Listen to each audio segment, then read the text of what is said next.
건조기 요즘 집에 많이 갖고 계실 텐데요. 바람이 배출되는데 높은 온도에 돌리다 보면 조금씩 떨어져 나오는 게 라고 부릅니다. 가급적이면 건조기는 끝났으면 조금은 식은 다음에 꺼내시는 게 좋긴 합니다. 담배, 술과 유해화학물질 측면에서 동급으로 보는 게 입니다. 조리하시는 분은 그걸 다 들이마시는 건데 저는 그게 폐 건강 최악이라고 봅니다. 코로나 이후에도 마스크 오래 쓰시는 분들이 많이 있습니다.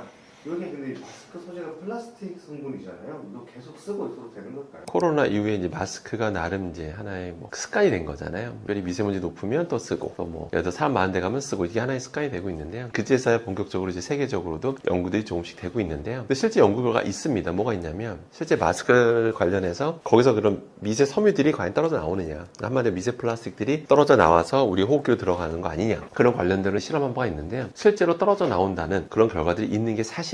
그래서 그러면 그런 게 떨어져 나오면 우리가 그렇게 들이마시는 건데 당이 안 좋은 거잖아요. 그런데 아예 마스크를 안 쓰는 게 나은 거냐, 여기서 이제 따져봐야 되는 거잖아요. 건강상 이점이 어느 게 더 나은 건지 따져봐야 되는 건데, 일단 저는 이렇게 말씀드립니다. 관련된 논문들을 좀 분석해 봤더니 실제 완전히 우리가 실사용 조건, 사람이 쓰는 어떤 실사용 조건과 똑같느냐라고 봤을 때 그렇지는 않습니다. 실제 사람까지 실험할 수는 없잖아요. 그러다 보니까 어떤 챔버에 놓고 이제 실험하는 방법이었는데, 우리가 실제 마스크 썼을 때 완전히 숨쉬기 힘들 정도까지 밀착하지는 않잖아요. 약간 좀 느슨하게 하는 경우가 많은데, 그래서 완벽하게 실험 조건이 동일하지는 않아요. 실사용 조건과. 그래서 그 결과를 고지고대로 적용할 수는 없습니다만은 떨어져 나올 수 있다는 거는 팩트가 맞다라는 거죠. 근데 또 최근에 어떤 경우도 있었냐면, 오래 쓸수록 우리가 보통 마스크 한번 쓴 다음에 좀 깨끗한 것 같으면 놓은 다음에 그 다음날 다시 쓰는 경우도 있잖아요. 근데 그런 것들, 그렇게 했을 때 더 많은 양이 뿜어져 나올 수 있다는 거죠. 그래서 가급적이면 정말 일회용 마스크는 일회용으로 쓰는 게 가장 중요하다라고 보시면 되겠습니다. 과연 그리고 또 하나, 초미세먼지, 미세먼지가 너무 심한 날 그걸 과연 마스크 안 쓰는 게 나을까요? 그걸 안 쓰면 수많은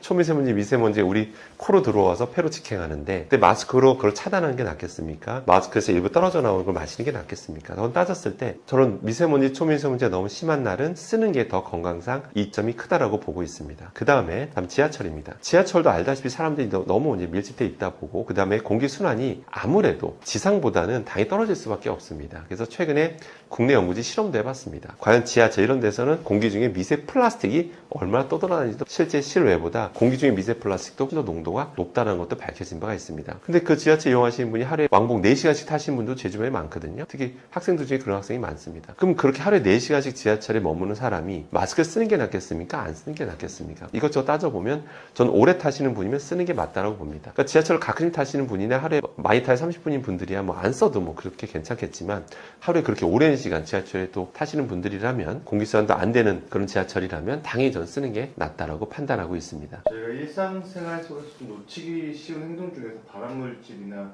유해물질 접하는 경우 좀 많이 있을 것 같아요.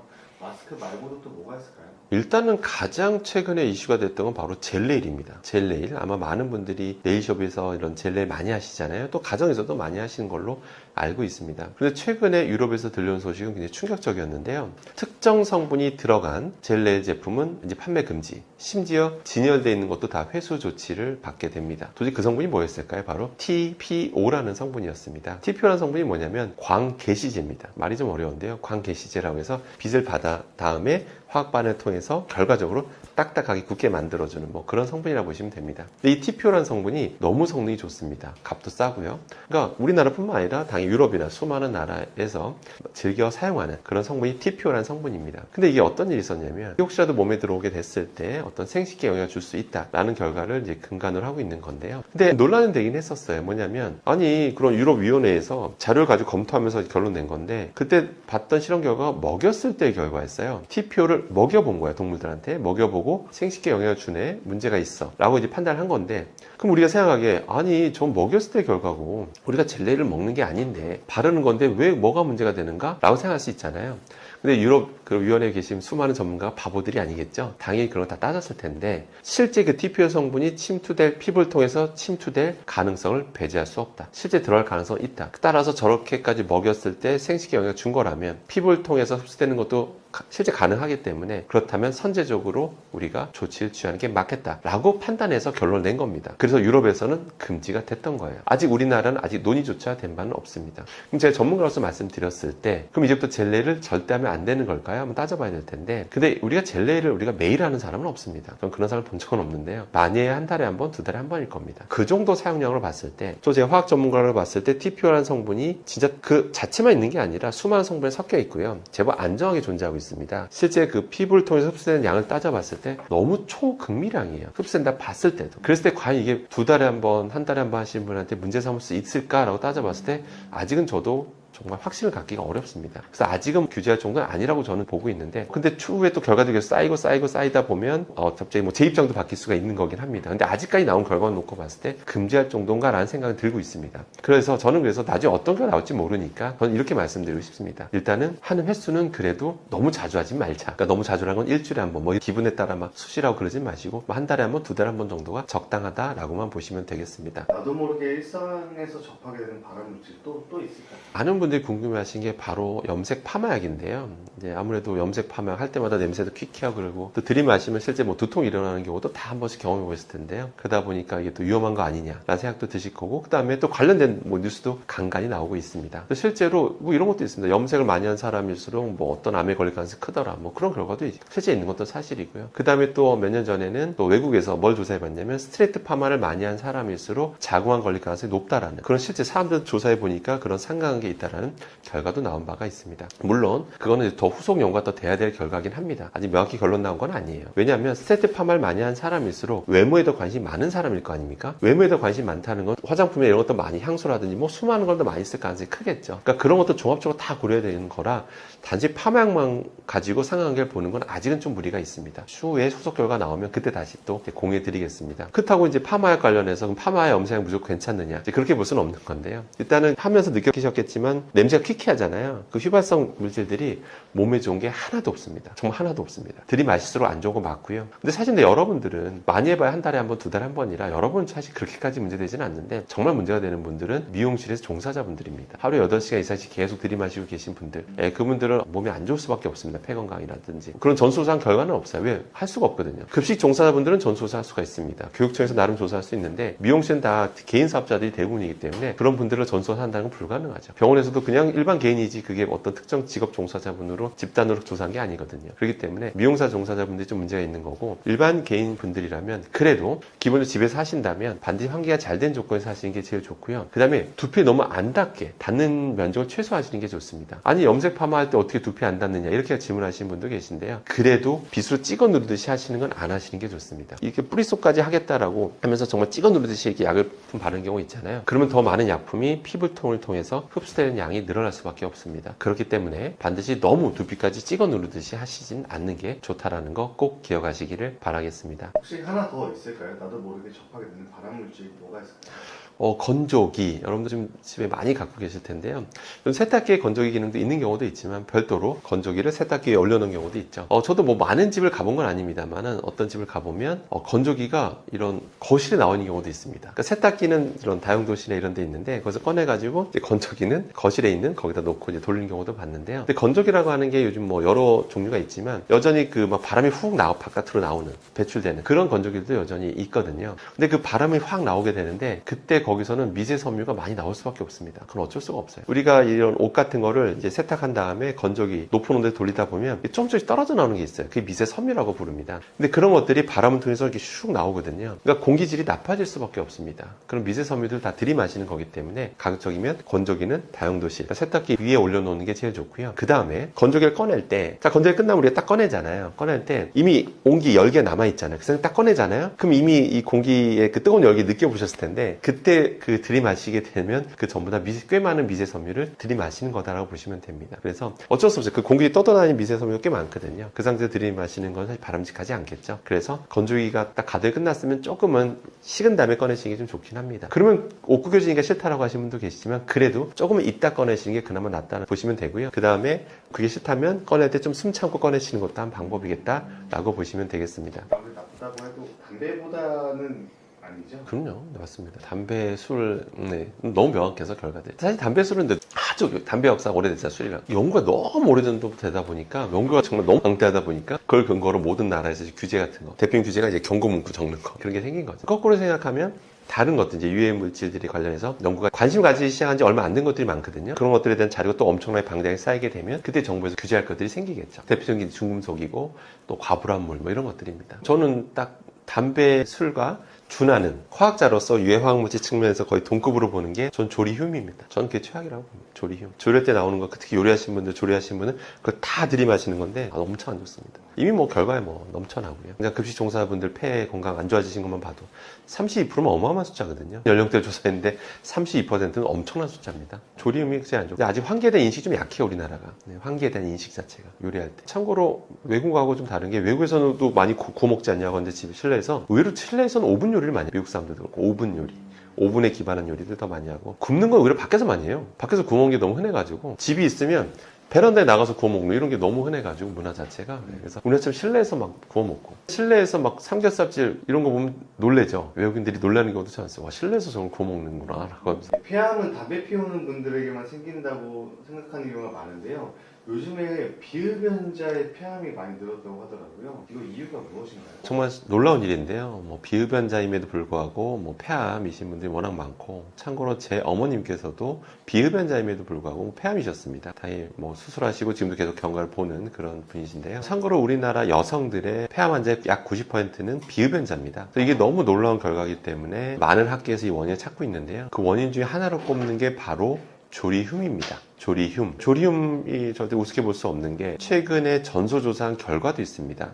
초, 중, 고등학교 급식 종사자분들을 전수조사를 해봤더니 약 32%가 폐 이상 소견을 받습니다. 근데 다양한 연령대를 다 조사했는데 32%란 말은 약간 특정 연령대 이상으로 보게 되면 그런 폐 이상 소견 받는 분이 훨씬 더 높은 수치로 나올 수 있다는 뜻이거든요. 그만큼 조리 환경에 지속적으로 오래 노출된 분일수록 폐에 안 좋다는 건 이미 뭐 결과로 전수조사로도 입증된 바 있습니다. 그렇기 때문에 이런 급식 종사분들 외에도 이 가정에서도 우리가 주의를 하지 않으면 훨씬 더 유연하게 노출될 수 있다는 걸 꼭 기억하셔야 됩니다. 대표적인 게 뭐냐면 지지고 볶고 튀고 굽는 과정에서 어쩔 수 없이 불가피하게 이런 미세한 유증기들이 많이 발생합니다. 눈엔 보이지도 않아요. 미세한 유증기들이 확 날아가게 되면 그게 우리가 들이마시게 되면 기관지에서 못 걸읍니다. 대부분 다 폐로 직행하거든요. 폐에 지속적으로 쌓이면서 잘 안 빠지면서 이를 결국 문제 일으키는 거거든요. 게다가 유증기가 발생하는 게 아니고 그런 고온, 여기서 고온이라는 건 보통 200도 이상을 의미합니다. 200도 이상에서 계속 지지고 볶는 과정에서 그 음식물 이런 성분들 중에서 일부가 분해되는 것들이 생깁니다. 분해되는 것들이 공중으로 막 날아가게 되는데 역시 눈에 안 보입니다. 그걸 여러분들 다 앞에서 요리하신 분은 다 들이마신다고 보시면 됩니다. 실제 의심스러우시면 조리하실 때 공기청정기를 한번 틀어보십시오. 공기청정기 수치가 갑자기 뭐 불을 뿜을 겁니다. 빨간색 삐삐삐삐. 그게 단지 수증기 때문이 아니냐 이렇게 말씀하시는 분도 계신데 수증기 때문만은 아니고요. 수많은 유증기나 유해 물질이 지속적으로 발생하니까 그런 그 공기청정기 센서가 불을 뿜는 거다라고 보시면 되겠습니다. 그래서 가장 위험 원인 꼽는 게 1위가 현재로서는 조리듐이다라고 보시면 되겠습니다. 왜 또 다른 이유 어떤 것들이 있을까요? 일단은 어떤 걸 사용했다고 해서 또는 한번 노출됐다고 해서 폐암에 걸리거나 그런 건 결과는 있지도 않습니다. 예를 들어보겠습니다. 우리가 담배를 잠깐 예를 들면 우리가 담배 연기 안 좋다는 얘기 다 들어보셨죠? 담배 연기 많이 맡으면 암에 걸린다, 폐암에 걸린다는 얘기, 걸릴 가능성이 높다는 얘기 들어보셨죠? 근데 제가 예를 들어서 하루에 2갑씩 한번 제 비흡연자 하루에 2갑씩 담배를 펴보겠습니다. 이제 한 달 동안 열심히 핀 다음에 폐암 검사를 받으면 제 폐암에 걸릴까요? 안 걸릴까요? 제 폐암 진단 걸릴 가능성은 제로입니다. 거꾸로 제가 간접 흡연을 하루에 정말 작정하고 2시간씩 해보겠습니다. 그래서 한 달간 열심히 한번 맡아보겠습니다. 제 폐암 진단 받을까요? 안 받을까요? 받을 가능성은 제로입니다. 그런 결과는 없습니다. 근데도 불구하고 왜 정부에서는 담배 연기, 담배를 피지 말라고 하는 이유가 뭐냐면 바로 지속성이죠. 어떤 유해한 물질에 지속적으로 계속 노출될 경우에는 장기간에 걸쳐 수년간에 걸쳐 계속 노출될 경우에는 암의 가능성이 높기 때문에 주의하라고 하는 거거든요. 그런 측면에서 이 내용을 좀 들으시면 제일 좋은데요. 그 두 번째로 제가 꼽는 게 바로 가스레인지입니다. 실제 가스레인지 같은 경우는 켜는 것만으로도 유해 물질이 발생합니다. 대표적인 게 이산화질소인데요. 그냥 워낙 그 가스불 온도가 높아서 그래요. 보통 800도에서 1300도 사이거든요. 그 상태는 켜는 것만으로도 공기 중에 화학 반응 유발해가 이산화질소가 발생할 수밖에 없습니다. 그래서 여러분들 그 앞에서 그냥 조리하시는 것만으로도 이산화질소 계속 들이마시는 건데요. 이산화질소가 뭐냐면요. 여러분들이 도로를 걷다 보면 전광판에 뭐 대기질하고 이렇게 막 수치가 나와 있습니다. 그때 빠짐없이 나오는 게 바로 이산화질소죠. 왜 그런 걸까요? 정부가 왜 관리하는 걸까요? 이산화질소 계속 들이마실 경우에는 폐에 안 좋기 때문에 폐에 영향을 주는 게 명확하기 때문에 정부가 관리하는 거거든요. 근데 자동차 배기가스에서 나오는 그런 것들이 사실은 가스레인지를 켜는 것만으로도 이산화탄소가 나온다라는 거죠. 그래서 거기서 조리하시는 분들은 계속 그걸 들이마시는 거다라고 보시면 되겠습니다. 물론 뿐만 아니라 가스레인지 켜는 것만으로도 일산화탄소가 나올 수 있다는 것도 기억하셔야 됩니다. 일산화탄소도 몸에 굉장히 해롭다는 거 꼭 기억하시고요. 그래서 가스레인지를 사용하신다면 반드시 두 가지는 기억하셔야 됩니다. 무조건 환기입니다. 레인지 후드 켜는 건 기본, 그 다음에 환기입니다. 레인지 후드만 믿고 그냥 환기 안 하시는 분도 많으신데요. 레인지 후드 켜는 거 기본에 반드시 환기. 환기는 옆에 있는 창문 하나 여는 게 환기가 아닙니다. 2개 이상 반드시 열어서 순환이 잘 되게 해주셔야지만 유해물질 농도가 확 낮아지는 거를 제가 직접 실험을 통해서 확인한 바가 있습니다. 그래서 가스레인지 꼭 주의하자라고 기억하시길 바라겠습니다. 그래서 얼마나 심각했길래 미국 캘리포니아주와 뉴욕주에서는 가스레인지를 퇴출하고자 하는 그런 법안까지도 올라간 적이 있었습니다. 참고로 지금 재판 중이고요. 최종 결과는 아직 안 난 상태입니다. 이런 부분도 참고하시길 바라겠습니다. 일상 속 폐암에 걸리는 또 의외의 이유들 세 번째는 무엇인가요? 역시 지속적으로 계속 노출됐을 때 폐에 영향을 줄 수 있는 것들을 하나하나 살펴보고 있는데요. 세 번째로 이제 꼽는 거는 향초입니다. 향초 자체가 사실 그 문제되는 건 아닌데 밀폐된 공간에서 향초를 태우게 되면 어쩔 수 없이 향초를 태우는 것만으로도 미세먼지, 초미세먼지 많이 발생할 수밖에 없습니다. 그건 어쩔 수 없이 발생하는 건데 그걸 밀폐된 공간에서 계속 태우다 보면 아무래도 더 많은 양의 초미세먼지 많이 노출될 수밖에 없겠죠. 초미세먼지, 미세먼지가 폐암에 영향을 준다는 것은 이미 너무나 많은 실험 결과 뒷받침하고 있습니다. 그렇기 때문에 향초를 태우시더라도 주기적으로 환기해 주시는 게 제일 좋고요. 밀폐된 공간에서 너무 오랫동안 태우시는 건 꼭 지양하시길 바라겠습니다. 네 번째 말씀해 주세요. 어떤 것들 때문에 폐암에 걸릴까요? 네 번째로 이제 초미세먼지, 미세먼지 얘기를 안 할 수가 없는데요. 이거에 대한 연구는 참 많이 됐습니다. 참고로 이런 미세먼지가 가장 심각한 나라가 중국인데요. 인도인데요. 중국에선 관련 연구가 정말 많이 됐습니다. 우리나라하고는 비교도 안 될 정도로 너무나 방대한 연구들이 지금 되고 있는데요. 근데 우리가 초미세먼지, 미세먼지 안 좋다는 건 다 알고 있고 그다음에 폐암에 확실히 영향을 준다는 것도 너무 이제 입증이 됐는데요. 당연히 이제 우리가 초미세먼지 심한 날은 외출 좀 자제하거나 마스크를 쓰는 게 이제 하나의 습관이 됐는데요. 거기 하나 더 덧붙이자면 초미세먼지, 미세먼지 이루는 것 중에 하나가 뭐냐면 바로 도로에서는 밖에서는 타이어에서 나온 미세 입자들 그런 것들도 우리가 소위 말하는 미세먼지, 초미세먼지 구성 성분이다 이루고 있다라고 보시면 됩니다. 근데 그 타이어 입자 당연히 우리가 시간 지나면 타이어가 마모되는 거 다 보셨잖아요. 그 마모된 게 다 어디 갔을까요? 미세하게 달았다는 얘기잖아요. 달았다는 거는 달면서 미세한 입자들이 공중에 다 날아갔다는 뜻입니다. 어쩔 수 없이 그 마찰이 계속 일어나다 보니까 당연히 미세한 파편들이 공중에 날아가는 건 어쩔 수가 없습니다. 너무 작으니까 눈에 안 보이는 것 뿐이죠. 근데 실제 흥미로웠던 결과가 한번 나왔던 적이 있는데요. 중국에서 경찰관을 비교했습니다. 같은 직업군인데 어떤 사람들은 이제 주로 교통경찰관들, 어떤 경찰관은 주로 내근직을 비교해 봅니다. 같은 기간 동안 딱 비교해 봤더니 놀랍게도 교통경찰관한테서 타이어에 들어가는 첨가제 성분이 몸에서 많이 검출이 된 거예요. 당연히 몸에 해로운 것들이었고요. 그 얘기는 뭐냐면 그만큼 타이어 미세 입자를 많이 들이마셨다는 얘기입니다. 그러면서 그 관련된 성분들이 몸속에서 이제 축적되면서 나타났던 현상인 거죠. 아무튼 그만큼 타이어 입자에 많이 노출될 수밖에 없다라는 거예요. 밖에서 일하는 사람일수록. 그럼 타이어 입자 역시 미세하기 때문에 기관지에서 못 거르고 폐로 직행하기 때문에 폐에 안 좋은 것도 너무 당연하고요. 그래서 혹시라도 야외에서 일을 많이 하시는 분들이라면 가급적이면 꼭 마스크를 착용하고 일하시길 당부드리겠습니다. 일상 속에 폐암에 걸리는 좀 흔한 이유도 뭐가 있을까요? 폐에 영향을 주는 것들을 수많은 연구들이 되고 있는데요. 일단은 최근에 나온 결과가 굉장히 흥미로웠습니다. 바로 고데기입니다. 고데기. 아마 많은 집에서 이제 고데기를 갖고 계실 텐데요. 그 고데기 하면서 이제 머리 피는 거잖아요. 근데 어떤 실험을 했냐면 헤어 제품을 보통 바르고 고데기를 사용하거든요. 헤어 제품 바르고 고데기를 이용했더니 수많은 미세 입자가 공중 날아가더라. 초미세 입자가 날아가더라. 날아가는 것도 이제 날아가는 건데 실제 사람이 얼마나 들이마시는지 실험까지 합니다. 계산해서 추정해 봤더니 실제로 밀폐된 공간에서 고데기 210도 이상에서 이런 고데기를 했더니 수억 개, 1억 개 이상의 미세 입자에 우리가 노출된다라는 그런 연구 결과도 발표된 바가 있습니다. 그걸 다 들이마시게 되면 너무 작아서 기관지에서 못 걸고 폐로 직행해야 한다는 거 꼭 명심하시기 바라겠습니다. 그래서 고데기를 많이 사용하신다면